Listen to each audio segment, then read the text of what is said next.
The Philadelphia Eagles have finally traded Bryce Huff, and while it's not a surprise that he's on the move, it is a surprise how well this worked out for the Birds. We'll get into it coming up next right here on the Locked On Eagles podcast.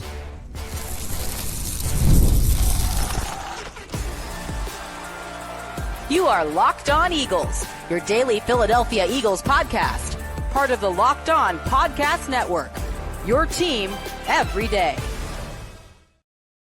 We thank you so much for making Locked On Eagles your first listen each and every day. Welcome in, Eagles fans, to this Friday edition of the show. I'm your host, Louis DiBiase. You can find us Monday through Friday on all podcast platforms and on YouTube as well. Breaking news to get into on the show today. We're still gonna do it. We'll finish up GOAT Week talking about the greatest cornerbacks in franchise history, safeties, and linebackers. But less than an hour ago, the Philadelphia Eagles officially traded edge rusher Bryce Huff to the San Francisco 49ers. According to Adam Schefter, the Eagles will be getting back a mid-round draft pick in the 2026 NFL draft. No idea yet exactly what the specific compensation is. We don't know if this is going to be, I doubt it's a third-round pick, but maybe it's a conditional fourth-rounder or a fifth-rounder. Bryce Huff reunites with Robert Saleh and the San Francisco 49ers, who need edge rusher help.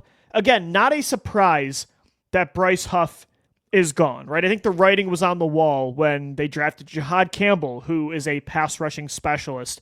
At linebacker on the edge, they signed Azeez Ojulari in free agency. They signed Joshua Uche in free agency. They have emerging stars in Nolan Hunt, potentially a breakout player in year two in Jalix Hunt.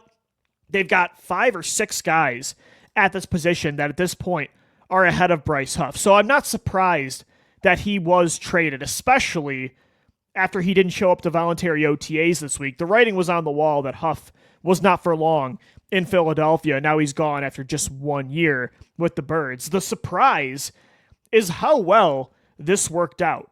Number one, the fact that the Eagles got a mid-round draft pick for a player that everybody knew he was done in Philadelphia, considering how bad of a season he had in 2024. Looking at that contract, I thought at best they could get a conditional, 7th round pick. They might have to give compensation to get rid of Bryce Huff. Not actually, but it felt like they just had no leverage to get any sort of real compensation. The fact that they might get a potential, like a conditional 4th rounder, well, again, we'll see what the actual compensation is, but the fact that they could get a mid-round pick for Bryce Huff at this point, considering, like I said, all the players they brought in as well to show everybody else that they don't believe in Huff having a bounce-back year in 2025. I can't believe they got that back, but also to see the financial relief that the Eagles got is truly unbelievable. It shouldn't be unbelievable at this point, though, considering how good Howie Roseman is with the salary cap. So not only did they get a mid-round draft pick back,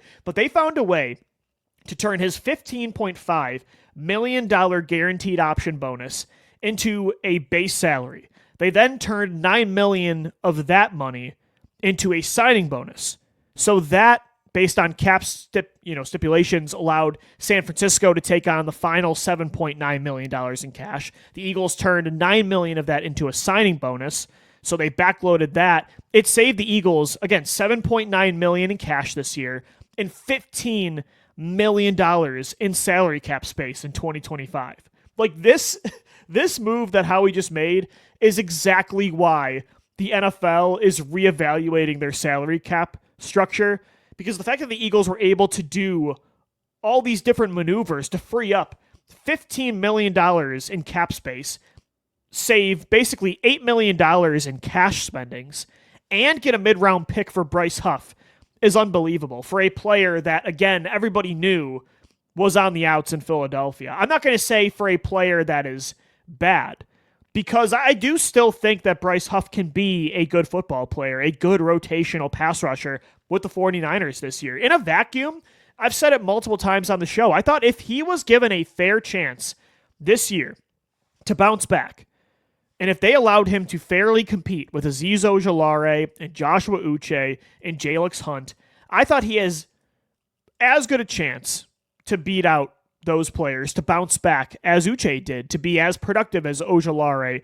or Jalix Hunt. If Vic Fangio was committed to using him the way the Jets did as a rotational pass rushing specialist and second and third and long situations, obvious passing downs, I thought he had as good a chance to be a rejuvenated player as Ojulari could be this year, as Joshua Uche could be. But again, the Eagles added so many other options at this position ahead of him. Bryce Huff, I think, has wanted out since being a healthy scratch in the playoffs, including the Super Bowl.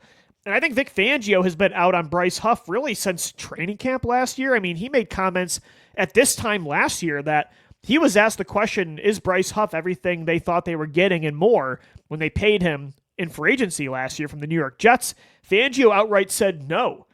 And I think that comment affected Bryce Huff from the jump, and he just never could take those steps, becoming a full-time, every down, Hassan Reddick-like player that the Eagles projected him to be. So, yeah, again, in a vacuum, I think Huff could have bounced back this year, but considering there were like 5 or 6 guys ahead of him at this point on the depth chart, I don't think he wanted back. I don't think the defensive coordinator wanted him back. It was time for a move to move on, even after just 1 year. And again, to free up $15 million in cap space and get a mid-round pick and save about $8 million in cash. This is why Howie Roseman is one of the best general managers in football. But I will say, this was definitely a miss on Howie Roseman's part. Thank God that Nolan Smith broke out last year, because if he didn't, this edge rusher group would be in trouble. Because Josh Sweat left to Arizona, Bryce Huff was a bust. If Nolan Smith didn't take those next steps after the bye week, if he was kind of the high-effort, fourth kind of player in a rotation that he was the first month of the season and in 2023 as well, the Eagles would be in, I mean, maybe they would have made other moves, but on paper, their edge rusher group would not be great, because they really banked on Bryce Huff being one of those staple players at this position. They did not pay Hassan Reddick, and they brought Bryce Huff in hoping he could be that next Hassan Reddick. I think this was Howie's worst move of this magnitude, bringing in a player that he invested this much in to have this big of a role, whether it's in free agency, trade, or the draft. This was Howie's worst move of that magnitude since, I'd say, drafting Jalen Reagor in the first round of the 2020 draft. Like, it just, and what I mean by that situation I'm laying out is a player that you spent a high draft pick on, or you gave a big contract, or you traded a lot for, that from the jump, it was just a disaster from the jump. And some people said on Twitter it was, the James Bradberry extension, but at least you got an all-pro season out of James Bradberry in 2022. Bryce Huff is in that Jalen Reagor, Byron Maxwell, Nnamdi Asomugha kind of tier of a bust in free agency and the draft, because it was a nightmare from the start. And the fact that they got out of it and were able to get cap relief and get a draft pick, that's a win for me. A big miss by Howie Roseman, the only miss of a historic 2024 offseason. I will say, though, the logic behind signing Huff last year was sound. It was the same logic that Howie had when he signed Hassan Reddick. He paid an elite, efficient pass rusher less than elite money, based on he had a smaller role with a different team. It was a smaller sample size. He was banking on that player becoming more. He was banking on a projection. And it worked out with Hassan Reddick. It didn't work out with Bryce Huff, but at the time I understood the move. Like, to pay Bryce Huff only, $16, $17 million a year, when statistically he was like the most efficient pass rusher in football in 2023. He had the highest pass rush win rate in the league, and he had double-digit sacks. The fact that they tried to get that kind of player at a bargain rate when elite pass rushers now are getting $30+ million a year, I understood the logic, the philosophy behind it, but the execution's got to be there as well, like it was with Reddick, and it wasn't. So it was a flop, but to take the L and to get the picks and the money back that you got, I'll consider that a win. All right, guys, coming up next right here on the Locked On Eagles podcast, we will continue GOAT Week, getting into the secondary. Who are the greatest Eagles of all time at cornerback and safety? Does it change after the 2024 Super Bowl win? We'll get into it coming up next right here on Locked On Eagles. All right, guys, this Friday edition of the Locked On Eagles podcast is brought to you by FanDuel. The NBA playoffs are in full swing, and every night has delivered highlight-worthy performances, major momentum shifts. Talk about a momentum shift. The Knicks winning Game 5 at the Garden. If they win Indiana Game 6, if they get a Game 7 at the Garden, the Knicks could suddenly be going to the NBA Finals. That's what we're getting every day with the NBA playoffs. Can't miss moments, whether it's a game-winning shot or a breakout player. There's never been a better time to get in on the action. FanDuel makes it easy to stay in the game before tip-off and live with player props, performance trends, and same-game parlays. Fans have more ways than ever to play smart and to win big. New to FanDuel? It's the perfect time to sign up. Head to FanDuel.com. The NBA playoffs, the NBA Finals are coming up soon. Place your first $5 bet. If it wins, you'll get $200 in bonus bets. Make every moment more with FanDuel, the official sports betting partner of the NBA. Thanks so much for making Locked On Eagles your first listen each and every day. This Friday edition of the show, of course, featuring the Eagles trading away Bryce Huff to the San Francisco 49ers for a mid-round draft pick. Not sure yet exactly the specifics of that compensation. We'll get into it more on Monday. They also got $15 million in cap relief. They saved $7.9 million in cash spendings. To get that out of a player everybody knew in the league was going to be leaving Philadelphia, that's a huge win for Howie Roseman, considering what a big L that signing was last year. At least you got out of it in a smooth way. So I'll consider that part of the situation a win, but Bryce Huff's time in Philadelphia, definitely a loss for the Eagles. All right, let's continue GOAT Week now. We are wrapping things up with this series, finishing up with cornerback, safety, and linebacker. Who are the top 5 players at each position on the Eagles' second and third level of the defense? I will say, I do think my rankings have changed since Super Bowl 59. And I'm not saying that Darius Slay is the greatest Eagles cornerback of all time, but Darius Slay means more to the Eagles cornerback history than almost anybody when you look at the time of when he was traded to Philadelphia, the impact that he had both on and off the field, the era that he played in.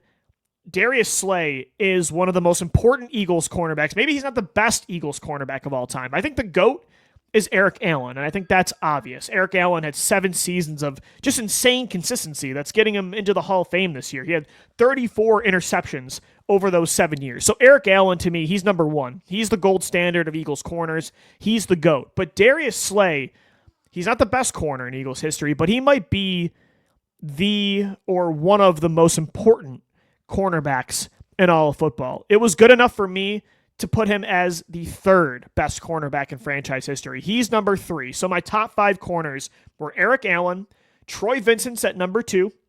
I put Darius Slay at 3. Because again, it's not just about talent, stats, it's also about legacy, team wins at the time, like your overall impact, your lasting legacy on the Eagles organization, that matters. Sometimes it's quantity, sometimes it's quality that plays a part in these rankings. Darius Slay, when you combine all of it, he's only behind Eric Allen and Troy Vincent. So that's my top 3. Eric Allen, Troy Vincent, Darius Slay. Asante Samuel, Mr. Pick 6, is at number 4. And then I do have Bobby Taylor at number 5. After Eric Allen, I will say it got tough. He was the obvious one. He's one of the best ball hawks in the history of the NFL. I can't believe it took him this long to get into Canton, to get into the Pro Football Hall of Fame. I'm probably going to go to the enshrinement ceremony to honor a great Eagles corner. You guys know me. I'm Mr. Cornerback, so got to go support Eric Allen getting into Canton. After that, it was tough because these other 5 to 6 players in such a similar tier, it was really hard to separate them, to have one stand out over the other. Between those other guys I mentioned, Troy Vincent, Darius Slay, Asante Samuel, and Bobby Taylor, but not just those guys, Lito Shepherd and Sheldon Brown and Herm Edwards is another guy in the 70s and 80s that really played a huge part in those Eagles defensive successes, and he was one of the best ball hawks of his era. But I do think Troy Vincent was number 2. I think he was the best overall corner opposite Eric Allen that wasn't named Eric Allen. Vincent had 7+ years of consistency in the early 2000s when you were just a dominant defense. He was a first-team All-Pro player in 2002, And I think that 2002 Eagles defense is one of the best in franchise history. I think it gives 1991, 2024 a run for their money. Like, it was legit. And Troy Vincent was your best corner. Again, a first-team All-Pro, 7 dominant seasons as a top-tier CB1 in Philly, 28 career interceptions with the Eagles. I think Troy Vincent was the best overall player opposite Eric Allen. I should say outside of Eric Allen. So he's number 2. But again, Darius Slay, he means so much to this position's history in Eagles lore. Like, he saved you from a very long, dark time at cornerback. Darius Slay was your first true shutdown star corner since Asante Samuel, who was traded after the 2011 season. So Darius Slay was the first star, consistent corner the Eagles had in 9 seasons since Asante Samuel left after that Dream Team disaster of a 2011 season. A decade ago. Darius Slay saved you, took you out of the dark times of, Bradley Fletcher, Kerry Williams, Byron Maxwell. I know Jalen Mills and Ronald Darby won you helped you win a Super Bowl, but they weren't players you were winning because of, right? I think they were liabilities a lot of the time on defense. Darius Slay brought peace and prosperity to a position that was just such a nightmare spot for the Eagles for years, for a decade. They could not get it right. The Sidney Jones pick didn't work out. They didn't give my boy Rasul Douglas a chance to thrive. The Byron Maxwell signing was a complete disaster. Just every move it felt like Chip Kelly made, Andy Reid made, Howie Roseman made, it didn't work. And then Darius Slay just turned in 6 seasons of high-level corner play. Dominant seasons in 2021 and 2022. He had a very underrated season last year in a Super Bowl season. He helped instrumentally develop your next 2 star cornerbacks in Quinyon Mitchell and Cooper DeJean. He was a leader for those 2 rookies. He was a team captain for you the last couple years. Like, Darius Slay means a ton to this team's history. A top 3 corner, I think, of all time. And then I put Asante number 4. I put Bobby Taylor number 5 ahead of Lito Shepherd. I know Lito had that first team All-Pro season in 2004, but Bobby Taylor was better for longer, I think, like consistently covering top receivers, a long, physical, unique player, a true press man corner that was put on an island a lot. Started 9 seasons for you. Like, Lito had the best season of the 2 in 2004, but he only really had 4 quality years in Philly, whereas Bobby Taylor had almost a decade. So he was at number 5, and Asante was 4 because, talk about one of the best ball hawks of all time. Asante was the GOAT, I think, of his era in forcing interceptions. He had, in just 3 seasons, with his first 3 seasons with the Eagles, of the 4 years he was in Philly, he had 20 interceptions from 2008 to 2011. He had 4 picks in 2008. He had 9 in 2009, and then 7 in 2010. He was an all-pro player in that 2009 season. I got to put number 22 in that 4th spot. And then again, Bobby Taylor's 5, some honorable mentions, Lito Shepherd, Sheldon Brown, Herm Edwards. The Eagles had some consistent cornerback eras, but then there was a lot of darkness, and now we had Darius Slay and now Quinyon Mitchell and Cooper DeJean to show us the light. When it comes to safety, I think we all know who the GOAT is, right? It's Brian Dawkins. Like, he was literally the human manifestation of what the Eagles are, what this fan base is, what this city is. Like, this was an all-time enforcer at his position, an all-time leader on defense. Like, this guy gave the best rah-rah speeches, pre-game huddle speeches of all time, had one of the best introductions into a game of all time. The Weapon X Wolverine crawl out of the tunnel. He was literally, like, if you made the Philadelphia Eagles into a player, it was number 20. And every fan will say the same thing. But it's not just the off-the-field antics and the leadership and the personality, the enforcer energy, but he was such a good player in the field too. Like, again, he was an all-time tackler. He had some of the best range a safety has ever had, covering sideline to sideline. His tackling and hit power was unbelievable. He also was a ball hawk himself. Like, he was tied for the most interceptions in franchise history. So I think we all know, I don't have to sell you on Brian Dawkins being number 1. Number 2, I think, was Malcolm Jenkins, obviously. And then a bit of a drop-off. I had Wes Hopkins at 3, Rodney McLeod was my number 4 safety in Eagles history, and then Bill Bradley was at 5. Malcolm Jenkins is number 2, and I think that's obvious. He was one of the most versatile, do-it-all players in franchise history. If they had bad cornerback play, no problem. He'd play in the slot. Injured linebackers, fine. He was in the box. Elite deep threats on the other offense, okay, he's going to play deep. Elite receiving running backs and tight ends like James White and Rob Gronkowski in the Super Bowl, no problem. He was covering them one-on-one. Like, the amount of hats that guy wore in a time, again, when the Eagles had very inconsistent cornerback play and linebacker play around him, he really was a Swiss Army knife for this defense. And he made one of the biggest plays in franchise history. If he doesn't take out Brandon Cooks in Super Bowl 52, do they win that championship? I'm not so sure. And that Giants game in 2018, I always think about because the sky was falling. Talk about leadership and keeping things together. You know, Malcolm Jenkins had Chandon Sullivan out there and Devontae Bosby because everyone's getting hurt, and he had to talk to Jim Schwartz about just keeping things simple. He held all those guys together in a must-win game to save the season. He had the play of the game at halftime, picked off Eli Manning to turn that game around. If they don't win that game, they don't make the playoffs and have yet another magical playoff run in 2018. Like, that was Malcolm Jenkins. Just such a glue guy, never got hurt, played any position you needed him to. And he was kind of the Darius Slay of safety. Like, after Brian Dawkins, the Eagles had some bad years at safety with Nate Allen and Kurt Coleman and Jaquan Jarrett. When they signed Malcolm Jenkins in 2014, instead of Jarius Byrd, who everybody wanted, Jenkins was the right call, and now he's one of the greatest Eagles of all time. And then I'd say it's, again, Hopkins at 3, Rodney McLeod at 4, and Bill Bradley at 5. Hopkins was a staple of those 90s rosters, 5th most interceptions in franchise history. I personally believe that Rodney McLeod is one of the most underrated Eagles of all time because he was playing next to Malcolm Jenkins. But Rodney McLeod had 6 incredible years as well. And when Jenkins was roaming around the formation, McLeod was covering a lot of ground as a deep safety.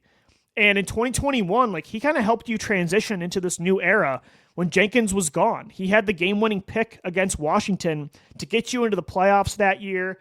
Like, Rodney McLeod in his own right was an underrated, crucial piece to the puzzle next to Malcolm Jenkins. So he's at 4, and then Bill Bradley at 5. I mean, he actually is tied with Brian Dawkins for the most interceptions in team history, was a dominant all-pro player from 1969 to 1976. So those are my top 5 safeties, and that one was pretty easy to me. Dawkins at 1, Jenkins at 2, Wes Hopkins at 3, Rodney McLeod at 4, and then Bill Bradley at 5. All right, we'll wrap up GOAT Week. We'll wrap up this Friday edition of Locked On Eagles. Coming up next, who is the greatest Eagles linebacker of all time?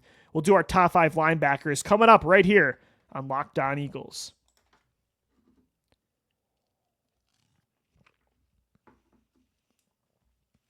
All right, so I'm not going to lie. The Philadelphia Eagles linebacker history, it hasn't always been great. So the top 5, I feel like it was kind of slim pickings. Like, they had at least, I feel like, one elite player in each era, each decade, maybe 15 to 20 years, right? The Eagles, they've only taken a first-round linebacker now technically twice in their franchise history, if depending on what you say Jahad Campbell is. But before Campbell, they hadn't done it since the 70s. There's been years.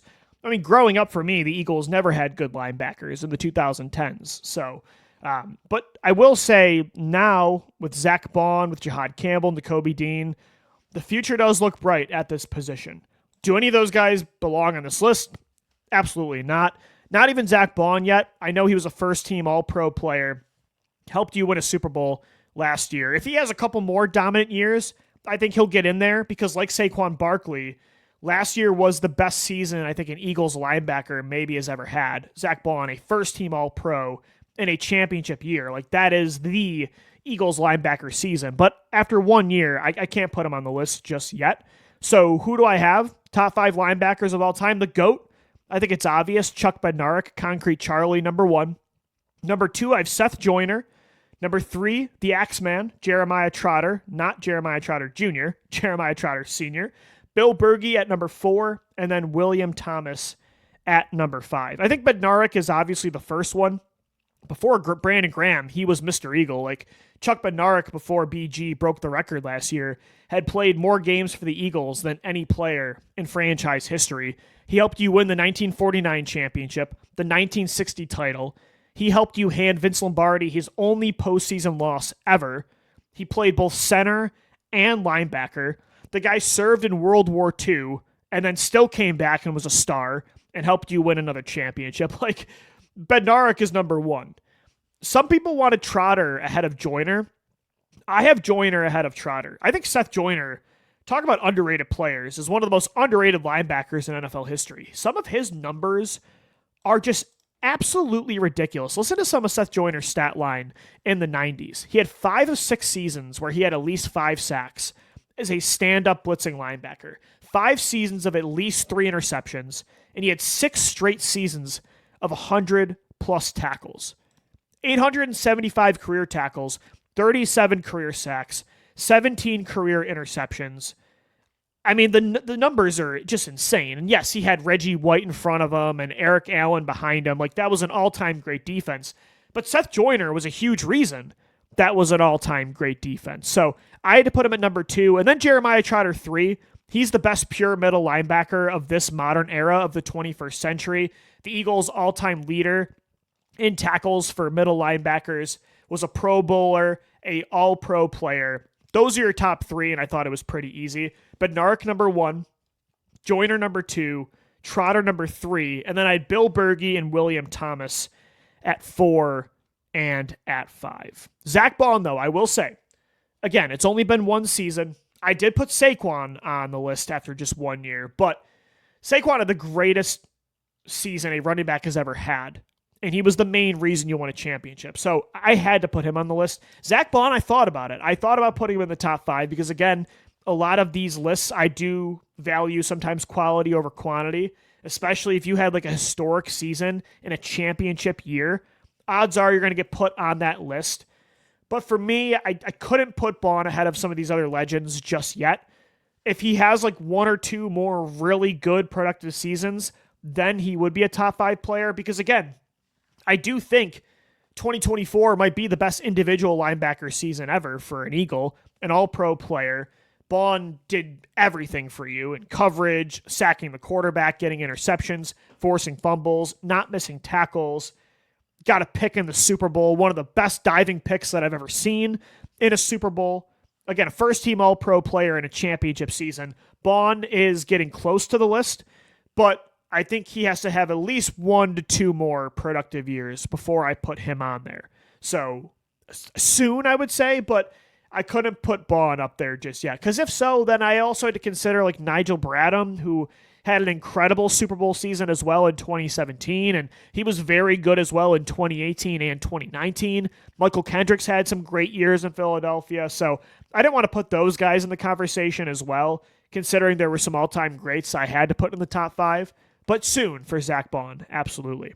All right, that's going to do it for GOAT Week. That's going to do it for today's edition of Locked On Eagles. Thanks so much for making us your first listen each and every day. Even during the dead zone of the offseason, we are not going to stop daily shows, Monday through Friday. Again, next week we'll get into maybe some edge rushers the Eagles can add now that Bryce Huff is gone. All that and more coming your way. Subscribe to Locked On Eagles on all podcast platforms. Thanks as always for downloading, watching, and listening, and let's go Birds. Fly, Eagles, fly.